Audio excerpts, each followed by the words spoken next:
Welcome to the Jesse Coomer podcast. Today's guest is Jonas Sevaldrud. He is a runner, just a crazy awesome guy, and he came across my radar recently as a guy who had recently beaten Wim Hof's world record for the fastest barefoot on snow half marathon. He's a really great guy. He's from Norway, and we had a fantastic conversation. Right now, he's waiting for the Guinness Book of World Records to actually recognize his record. He might actually have to do it again, and he's not afraid of that.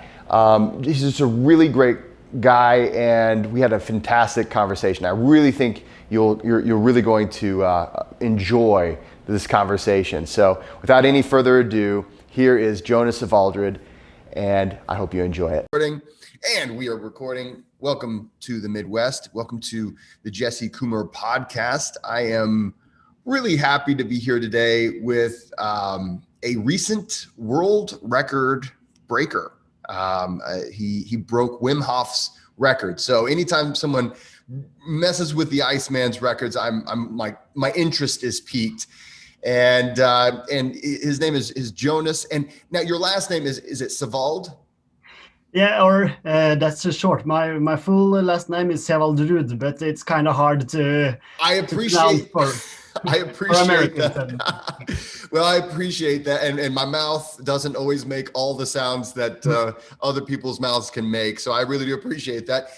He has a YouTube channel called Sevald, and that's actually why I guess I made that mistake, and I will be linking that in the description box and in the show notes so everybody can watch this really cool video. And what happened was, Jonas, how you came across my radar. My wife is a ultra runner, and so she pays attention to a lot of the running world and all this stuff. And she said, Jesse, I think somebody just beat Wim Hof's record. And I was like, what? This is crazy. This is awesome. So I watched your video and it blew my mind. And so I really do appreciate you being here today. So I was wondering, really, let's just start by just kind of, how long have you been running? What is your background?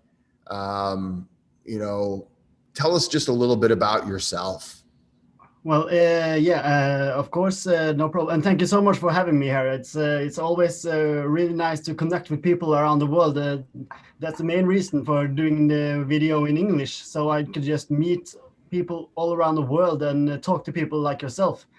But yeah, myself as a runner, I guess I've always liked running, but I've played a lot of football or soccer, as I say in America. Yeah, thank you. So my running has always become a kind of secondary thing. But lately now, because of COVID and everything that goes around, I just haven't been able to play a lot of soccer. So I had to find something else to just get this feeling of competing and kind of winning and get the blood rushing, and, I've been running for a long time, but not as much as I do now. And my focus was, as I said, elsewhere. I've done 3 marathons before. With shoes though. And recently I just wanted to experiment a little bit more with running. I'm never gonna be like a professional runner. I just love the time. That's the time when my head is clearest. It's kind of a meditative thing, and I can't do, or I can't. I don't think you will like this answer, but I don't like yoga and meditation because I can't stop my mind. It's like, and I know that yoga and meditation needs a lot of practice to become good, or at least for some. But when I'm running, that's when my head gets clear and I can get this. I can think about everything that I kind of can't, because it's hard for me to slow down my mind and kind of empty my mind. But that's what happens when I'm running. That's the reason why I'm so in love with running, and why I'm trying to do a little bit more of a long distance running as well, because yeah, I just love the feeling I get. Yeah, and that's something that, for instance, one of the things, and I'll tell you this, when it comes to meditation, the first thing I realized whenever I started meditation is that I'm terrible at meditation, and that's something I think a lot of us we struggle with, and we're all looking for that bit of peace, right? That peaceful mindset, and I think it's really awesome. That's actually, my wife tells me the same thing. I am not a runner. Not only do I have some injuries that kind of restrict me from running for long distances, but it's just not my thing, but my wife, she'll get out, she'll go running for hours some days. And she says, this is the perfect thing to clear my mind. And some people do swimming, some people do all these other things. So that's awesome. And so you've been doing a lot more running. When did you decide to take off the shoes? Because that's a big decision for a long distance runner. How did that happen?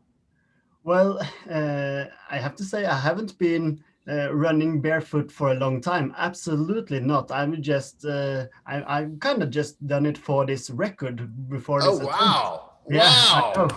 Wow. So, but I kind of liked it, and I always like to get some new challenges and get some new experiences. So I kind of liked it, and I'm probably gonna do it more, but maybe not in this extreme measure like I did now.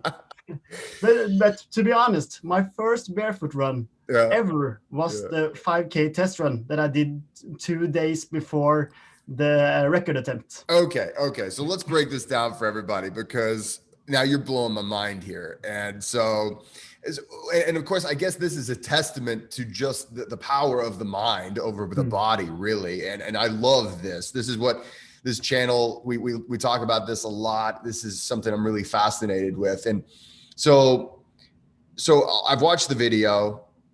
And like I said, I've got it. I'm going to have it linked in the description box. I recommend everybody watch it. Subscribe to Sevald on YouTube. Follow him on Instagram. I'll have all the links. Check this guy out. The fact that you didn't really train for a long period of time, that blows my mind. So let's talk about this, and then we'll talk about the blood and gore in your video. I was like, oh, dude. So you decide, okay, you say, okay, let's back up just a minute. You knew about Wim Hof's record, and this is for his half marathon record, right? So yeah. What was his record? If you wouldn't mind just describing, why you chose Wim Hof's record. What was it about a half marathon barefoot in the snow that said, oh, that's what I want to do, especially if you haven't been doing a lot of barefoot running anyway?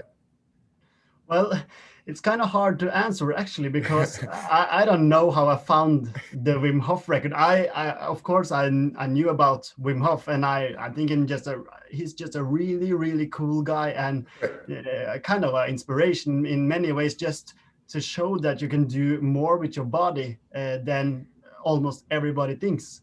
That's something, that's something I really want to do, and something I really want to show as well. So I knew about his record, but I can't remember how I just found the record as this is something I'm gonna do. I think I've known it for some days and maybe some weeks and months. I don't know. I just knew about the record, and then suddenly the thought came, maybe some creepingly in my mind, and just slowly, like, maybe I can do something like this, because I know that I can run a half marathon a lot faster than 2:16, right? Like Wim Hof. Right. And I live in Norway, and I have been a lot cold on my feet. Sure. And I knew that that probably I've been colder before than I was going to be if I tried the attempt, because my feet has been they've been cold before, and it takes a few days or maybe a few hours, maybe just, and then they're good again. So I just had a lot of confidence that I could do it. And also this was in COVID, the Yeah.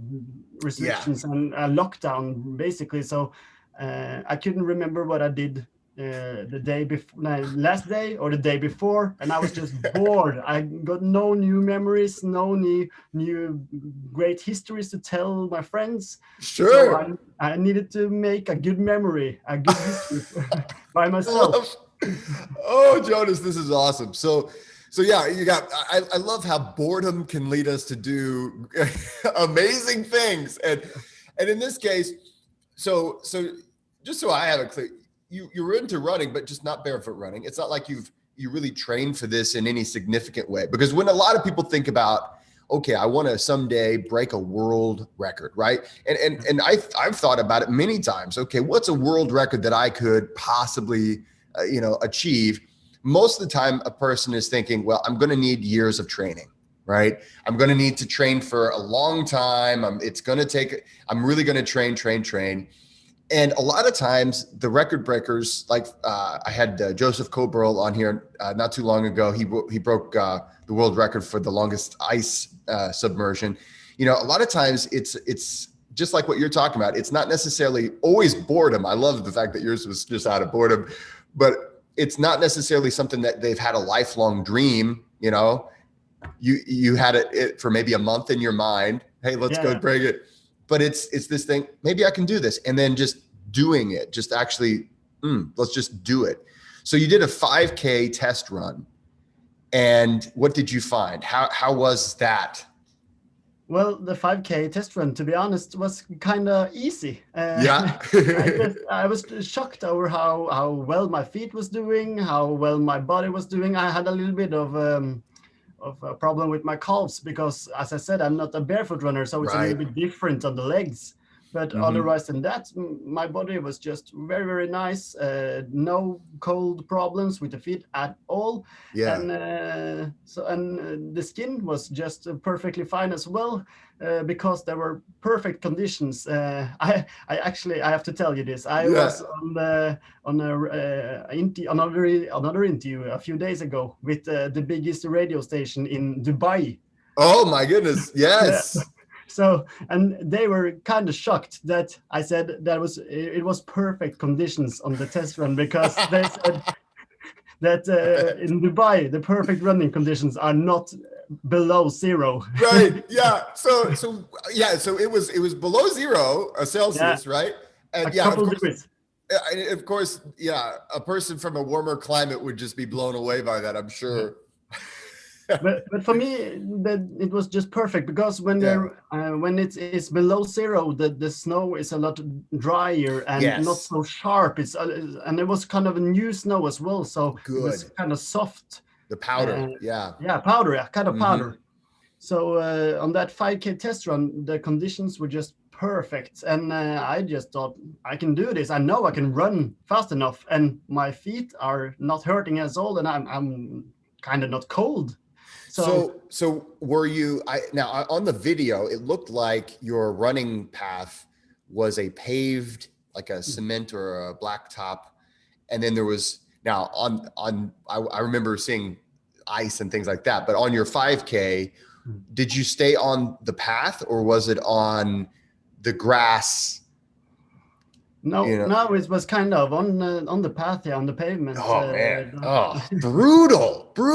Okay, great. So you did your 5K, and you had ideal conditions. As I recall, for your first attempt, because you didn't make it, you didn't actually do it on your first attempt, right? Not true. Walk us through, or should I say, run us through the how did this go for your first attempt? The conditions were a little different, right? Yeah. And that was a problem, because I maybe got a little bit too much confidence from the test run. And, I didn't have a big crew. I had my dad holding a camera and kind of operating as a medic as well. We just had to find a day that was perfect for everyone. I have one mate that were keeping the pace in front of me, and he also had a GoPro on his back, so we could film every second of the attempt to maybe get it certified by the Guinness. Mm-hmm. So we had to find a date where it fit fall, and I planned this several days in advance. So Mm-hmm. when the day finally came and we was about to run, and I got to the track, suddenly everything was different. It was maybe a couple degrees above zero, Oh and my, yeah. yeah, and it was kind of icy, and the snow was, it was really sharp and crisp and kind of like really really small knives going up to the foot. Oh yeah, But yeah. as I said, I was overly confident, so we Yeah. decided to make a try either way. And I remember watching that and looking at the conditions. Now I am a ice walker. I love going in the snow. Like we just here in the Midwest of the USA, we just had a historical snowfall. It Mm. hasn't happened for decades here. There's like I don't know what it is in meters or anything, but maybe it's like a third of a meter. It's like so basically a foot, Mm. Yeah, about a foot of snow outside right now. So I've been really doing a lot of snow walking, and it's great snow. It's perfect snow, like you're talking about. It's nice and yeah. fluffy. It's not sharp. It's whenever you've had those temperatures. The snow has been on the ground for a little while. It goes up and goes down, and then like you say, it makes it real sharp. And I saw the conditions in that video. I looked at that and I was like, oh, in my experience, I'm like, man, that would be a challenge, especially because underneath it looked like a path that was a very hard surface. Mm. So on top of a hard surface, you had the ice and sharp snow. And I thought, man, this guy, he's going to have it's just going to be bloody stumps that he comes back with. And I was close. Yeah, yeah. So Well, yeah. yeah. So walk us through the journey of that first experience, that first run. Yeah, well, to be honest, I felt kind of good. Yeah. It's maybe, I don't think you will think that when you watch the video and you see how my feet was, but I didn't feel any pain, and I was kind of confident that I was going to do it because didn't have any frostbite, Yeah. and I was really cautious about checking my feet for Mm. the cold injuries. And I did stop at least every 5K and stopped and watched my feet, and just they were just looking so good from above. But Yeah. on the first stop, we forgot, or we didn't even think about checking under the feet. It just sounds silly now, but we didn't check under the feet. And if you watch the footage really clearly, you can see that already after 5K, it's starting to fall off a lot of skin underneath. So we should have stopped there. But of course, it wouldn't be just a good of a thumbnail. Right. Right. I just, the dramatic of the video got a lot better It because did. when you It did. get a fallback, and it wasn't staged at all, as you can see. It was just a real experience, and you get this big confidence from the 5K test run. You're going up, I feel confident, and I get this Yeah. big setback, and then I can overcome this setback. And for me, it turned out really good for a video, but I have to be honest, I couldn't run for like 3 weeks after the first attempt Let's because talk about that. Yeah, because foot injuries are awful, and yeah. and I've had my share of just really nasty foot injuries. And you had it looked like it was you had just a skin tear, and it was pretty deep as far as I could tell from the video, and it was bleeding really bad, and I can only imagine how that felt. It's like I tried to do this thing, and I ended up really injuring myself. And so after that first one, okay, it's like, man, I'm not going to complete the challenge. And you were smart. You knew, okay, it was because you stopped at, how far did you go? 10K. Okay. So you stopped before you just really ruined your feet. Mm. You said, okay. And I really admire that. That's one of the things that I try to share with as many people as possible is, take care of yourself. Your feet, of course, are important, and we have to be smart about this. But so you came back about a week later. Now, let's talk, or no, you said 3 weeks. It took about 3 weeks. How did your recovery look like? Because I know it wasn't completely recovered by the time you tried again, but how were those 3 weeks? How did you mend your feet? Yeah, first I just have to say I totally agree with you about keeping your body just not injured. But the thing was, as I said before, I was really cautious about frostbite because that's Yes. something that can ruin your foot and your tissue for a long time and maybe for the rest of your life. Mm-hmm. And I have to say I wasn't really. I'm not that scared of blisters, and Right. because it did heal in 3 weeks, and probably my feet now are perfectly fine. I know, and I have no long injury, I have no problem with it right now. So blisters I can live with, but as you Yeah. said, the thing about frostbite and cold injuries, that can really fuck up your feet. And For a long time. yeah, Yeah. yeah, For months on end, it can take a long, long time to recover from those. And then if you re-injure it, it gets even worse. And that's what a lot of us do. Sometimes we were like, it's been a few months. I got to get out there, And so, yeah, I'm really, it was nice to see that kind of caution and okay, we got to be methodical about it. Let's not be crazy about it. yeah. And so you took 3 weeks. You were limping around maybe with Yeah. bandages.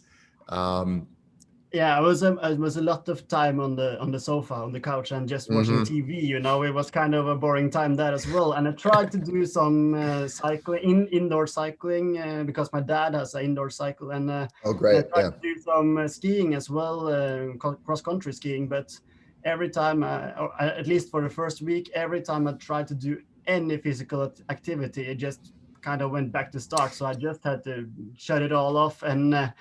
Be totally calm and just Yeah. rest until my skin was good enough to do something like that again. So Yeah. it took 3 weeks. So I couldn't kind of do any physical activity in 3 weeks. But I was always like I had set my mind to that I was going to do this challenge. And Yes. yeah, and after 3.5 weeks, something like that, just because on that 3 weeks when I was resting, it was uh, minus 20 degrees Celsius, Oh, wow. like impossible to. I wouldn't Yeah. do. I think Wim Hof did it actually in like minus Right. 14, 15, 16. Like he's more crazy than me. Well, I can vouch for that. Yeah. I'm not disputing that, but Yeah. yeah, so I wouldn't run in like minus 15. I had to wait for the day when it was minus 2, 3 degrees Okay. Yeah. Celsius. And when that day finally came, my foot was almost good, and it was, it has some kind of some you can see that the skin is kind of a little bit red and a little bit Yeah. new and was a little bit softer than the old skin. But like I said, the perfect day came by. I Uh-huh. got my dad to take a 1 hour, 2 hour off work of his home office to hold the camera, and I got my Thanks, friend. Dad. Yeah, Yeah. thanks a lot. So when the day was there and everything just all the pieces come together, I just had to make it another try, and I had to do it within a few days because I was traveling back to the Trondheim where I'm now and studying, and I don't have I have the same conditions here. Oh, So I okay. had a kind of a time limit on myself as well. So that day we just set my mind to it and got Yeah. all the people that I needed, and it went better. The conditions were a lot better. Okay, so let's talk about the snow on that day. So is -2. Was it a little bit fresher snow, or was it still Yeah, the yeah, it was ice? kind of a new snow, yeah, and it was like you said, more powdery and a Hmm. lot softer. So and it was actually snowing quite a bit Oh, at the that's time. right. Yeah, Yeah, and that's the thing. Of course, people that have never tried this, it's actually funny how cushion or how soft snow really is. at first, right? And then of course there is this painful time, and then there's the time whenever you just really focus and you kind of get past that pain. And so, okay, so you were doing the second time in your head, you knew, man, last time I tried, I didn't get it. I'm going to go to university, right? Very soon. I've got to do it this time. So tell us about this, about your second time, the actual world record breaking attempt. Yeah, well, like you said, it was now or never. Yes. So I kind of had to do it, and I was confident because I had done the 5K test run, and now the conditions were kind of similar. And as I said, on the 5K test run, it didn't bother me at all. My feet was good. I wasn't really cold. Yeah. And when you're keeping like a kind of a fast pace running, you get a lot of blood to your feet. Yeah. So your feet, or at least my feet, wasn't really that cold. But the thing maybe my biggest problem was, in my mind I was always thinking, oh, hope my skin are doing well, hope I don't get Yeah. blisters too early. So Right. but fortunately uh, it was a lot better because of the conditions, and I tried to run a little bit different on my foot as well, trying to do a Okay. little bit running on my inside, a little bit on the outside. Of course you can't do too much different because I ran in a quite high pace for me to be. Yeah. So yeah, the conditions were just that good that it wasn't that hard, I have to say. Isn't that funny? I love it. Yeah, I but love it. I don't like to say that because it's better if I say it hard. Right, right. Oh, you couldn't believe how hard it was, right? Yeah, because then I will look like an even cooler guy, and Yeah. no one will try to beat it. But to be completely honest, it isn't that hard because I was fully clothed. Right. My body was warm and nice. So everything that my body needed to work on was to get blood in my feet. And when you're running in that pace, the blood circulation is really high. So to be honest, it wasn't that hard. If you are a good runner, there's a lot of better runners than me, but it's all about the mind and just believing that you can do something that sounds a little bit crazy. And as I said, that's something Wim shows, and something Yeah. I want to show as well, that we as humans always set such limitations to ourselves, and Yes. that's not just physical, but we just say that's not possible, I can't do that. And I just feel that if you just try, you can Yeah. do so much more than you think. Almost everyone, and people have asked me before when I was running marathons, and when I was running a marathon, they just, how can you do that? Because I didn't do a lot of training for the marathon either. Yeah. And I just said, I believe that you can do it as well if you just try. Everyone is just afraid of trying and setting limitations to themselves. Yeah. So I really think that a lot of people can beat this my world record, but I'm not saying that you should, because it's not for everybody, and it is kind of pain, Right. Yeah. but you can do a lot more than you think. Yeah, I think that's the thing we're finding out more and more. And of course, Wim, I think for the longest time, people just thought, no, that's just crazy, and no one would really even attempt to challenge those records, because it's just no, there's just no way. It's absolutely impossible. Or why would you even try? Or a lot of those things. I think you're so right when you say just try. If you want to try something crazy, try something crazy. And now I got to ask, and do you practice cold training? Do you take cold showers? Do you do anything, or is this the only thing with the cold, or do you do anything with cold? Well, yeah, I'm not like I don't do it every day. I'm not that kind of a person. I just think I don't like to always struggle to get new habits and do it better every single day. But I didn't done a lot of cold training actually, I tried cold showers as well, and I do it sometimes when I'm feeling just when my mind is not in the right place and I'm feeling like low on energy. Yeah. I do it absolutely, but I have to be honest, I don't do it every day, but I do. Yeah. I've done a lot of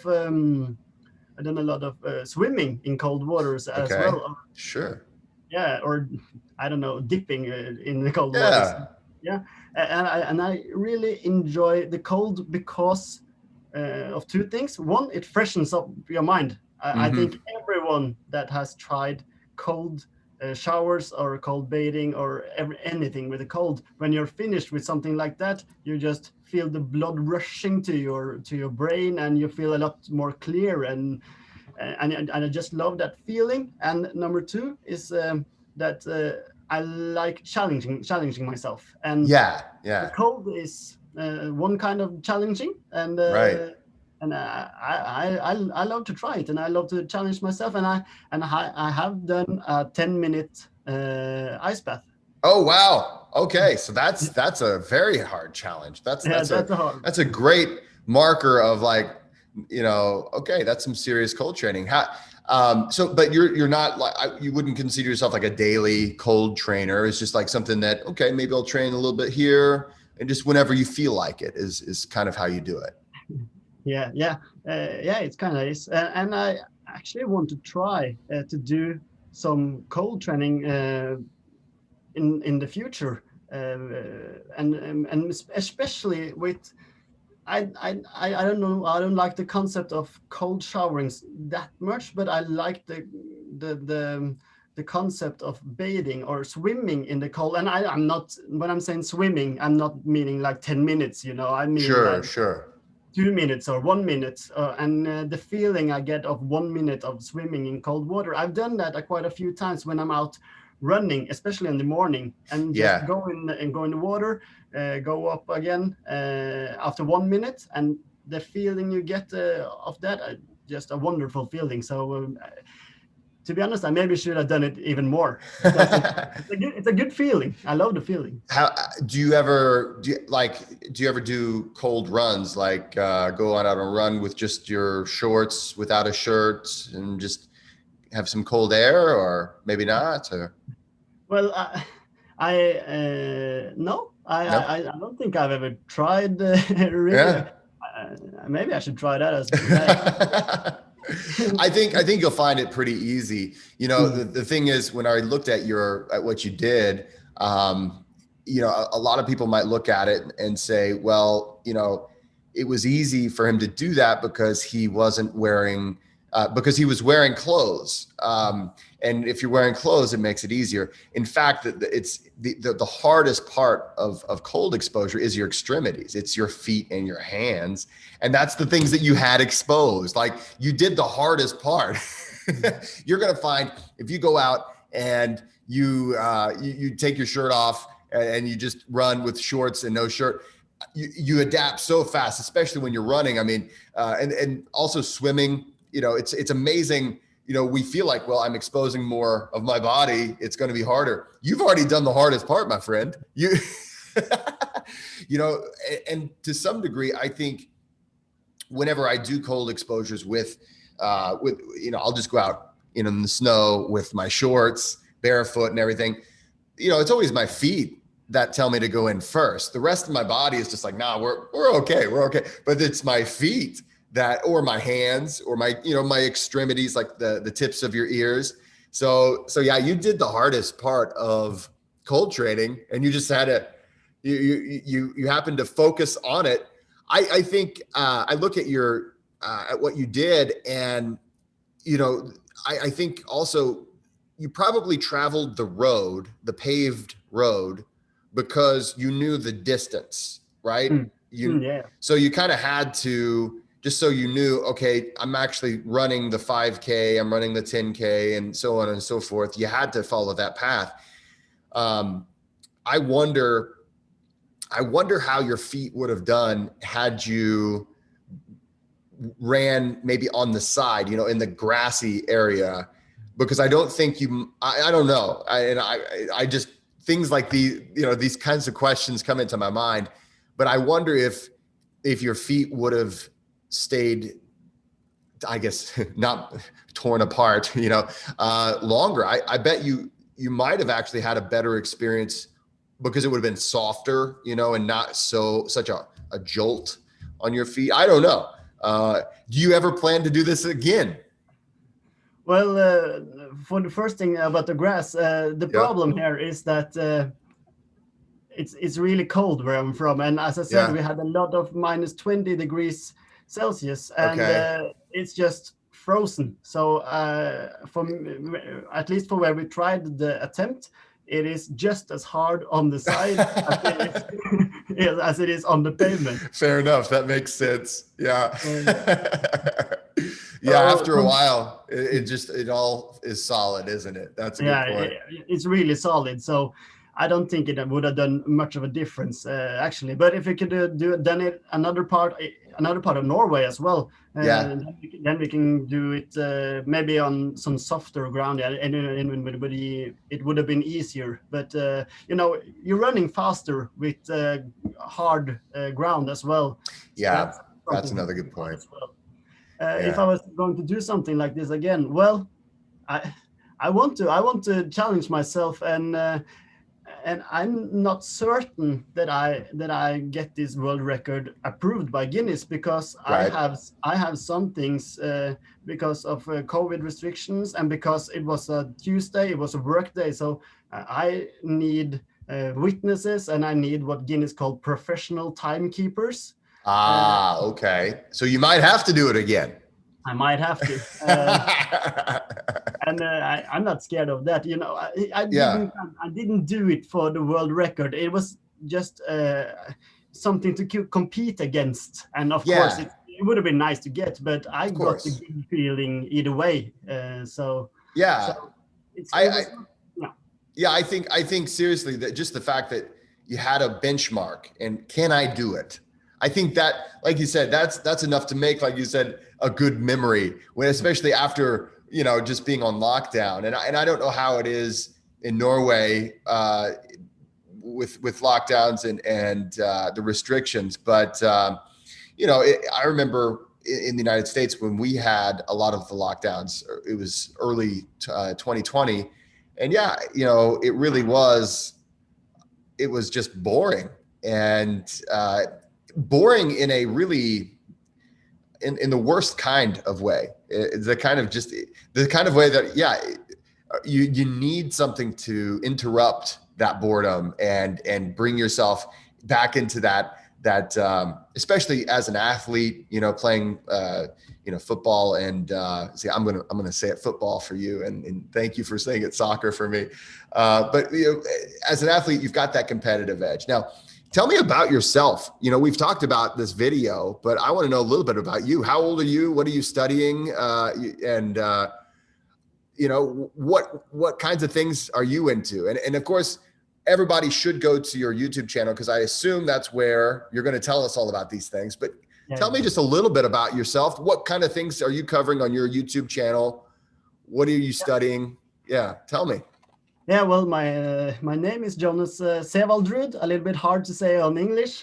Sevald on YouTube, and I'm studying a master degree in psychology. I'm soon to be finished in May. Wow! Congratulations are in order. We're almost there. So now's the hardest part. The hardest part is coming up. Your master's thesis or clinicals, or that's that difficult part of your graduate degree, but wow. Okay. Yeah. What else?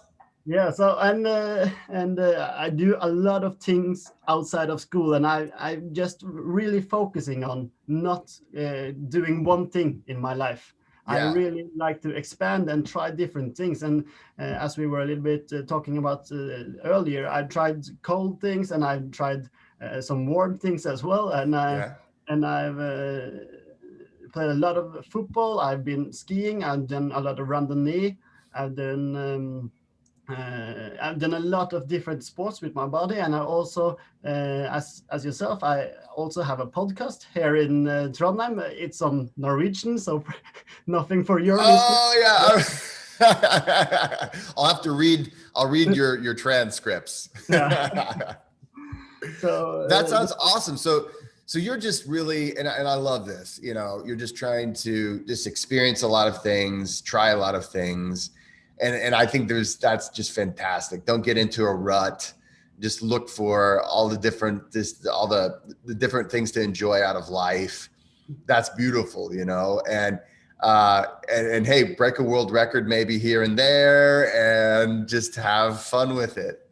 That's and beautiful. that's yeah, and that's kind of what the YouTube channel is about as well, because it's not just about physical challenges. I've done a kind of a lot of Norwegian videos up to now, and not a lot, but 6, 7, 8 Norwegian videos where I learned to make videos. I Yeah. learned to tell a story. I learned to use a camera. I just learned that in the last 1.5 years. Mm-hmm. Learned it off YouTube, actually, just It's a by great place myself. to learn things. Yeah. So the things that I want to do with my YouTube channel is uh, it's several things. But one, it's connect with people like we do right now. As I Yeah. said, I was also on the radio station in Dubai, and talked to a really cool guy here, and the opportunity I get here to talk to you and just connect with people around the world. I just found that fantastic, and I want to do that even more when the possibility is there, and I can travel. And also, I just want to create more stories and Mm-hmm. share them. And the YouTube channel is kind of one way to remember the stories in a perfect way as well. Because when I Yeah. look back on the YouTube video of the running, and also of my other Norwegian videos, it's just good memories, always good memories, Yeah. and a good story to tell. And that's kind of what I live for, to get those good stories and good memories. So that's what I will try to create on YouTube in the future as well.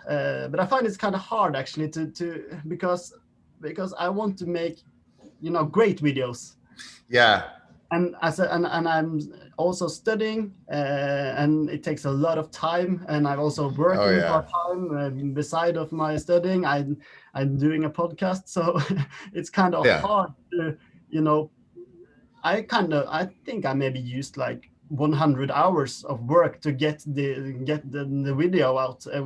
When we think about editing, planning, and doing it, and also a little bit of promotion at the end, I think I used 100 hours on a video. And Yes. Yes. Just on one yeah, video. No, and video editing and creating videos is really, it's a lot of time. It takes a lot yeah, of time, time especially consuming. you had a nice dramatic video, and you even had, I think there was a drone. Is that your drone? No, actually, I got one friend. Like I haven't talked to him in 10 years, and I just Yeah. was scrolling through Instagram, and I saw, wow, this guy is kind of into filmmaking, and he has a drone. And I just asked him. Oh, that's awesome. Yeah, so it was a new opportunity to meet a childhood friend as well through Oh, that's my YouTube awesome. video. And Yeah. as I said, that's the reason why I'm making it, because I'm connecting with a lot of people Yeah. around the world and also locally. So just amazing experience to be making videos and get the feedback from everyone else as well. Some people that I haven't talked to in a lot of years suddenly send me a message now, and just, oh, Yeah. this is cool, and we started talking a little bit about it, and it always end like, maybe we should hang out soon, or a long time ago. So Yes. video is a really good way to connect to people.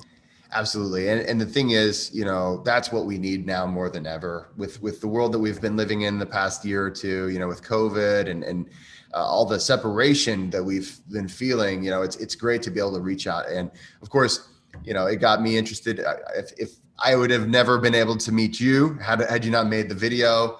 And I hope that you can stay in touch with me. I want to know about your next challenge. So we'll definitely be keeping in touch if you're down for that. And I'll be watching your videos, and maybe we'll collaborate someday on some kind of a crazy challenge. I'd be up for something like that as well. Across the globe, we'll do some kind of a crazy thing. And so, no, that's fantastic. And I just want to wish you the best of luck with your finals, and with this finishing this last semester of your graduate degree. Congratulations on all that. That's a lot of hard work. I know all about graduate school and the challenges that go into that. And of course, you try to live a life, and usually dating, or maybe I don't know if maybe you're already married or whatever, but for me, I was still dating, and you try to have a life and a lot of things going on. So it's been really great getting to connect with you, and I really appreciate you being here. If you could give anybody any advice, just one last little bit of advice for maybe they've got a crazy challenge that they want to achieve, what's some advice you would give to them just to close it out today? Well, it is kind of like, don't limit yourself. You can do a lot more than you think. Just try it. And if you can't do it the first time, it's always a good experience. Yeah. I couldn't agree more. So, hey, brother, thank you so much for being here. Stick around for just a minute. After I stop clicking, I'll click record, and I just want to talk to you just a little bit more. But guys, make sure to take a look at it's Sevald on YouTube, and I will have his Instagram, any all of his connections on the internet, ways you can follow him and learn about all the crazy things he's doing and adventures and exciting things. So I'll be including those in the show notes and in the description box below. Guys, thanks so much for watching. Please, like and subscribe to his channel. And if you haven't liked and subscribed to mine, hey, get on there, like and subscribe. And then as well as also, if you haven't joined the Patreon club, what are you doing? Get on my Patreon club, get on there. The link is below. And we do new breath work every month, all kinds of good fun stuff there as well. Guys, thanks so much. Don't forget to be nice to people.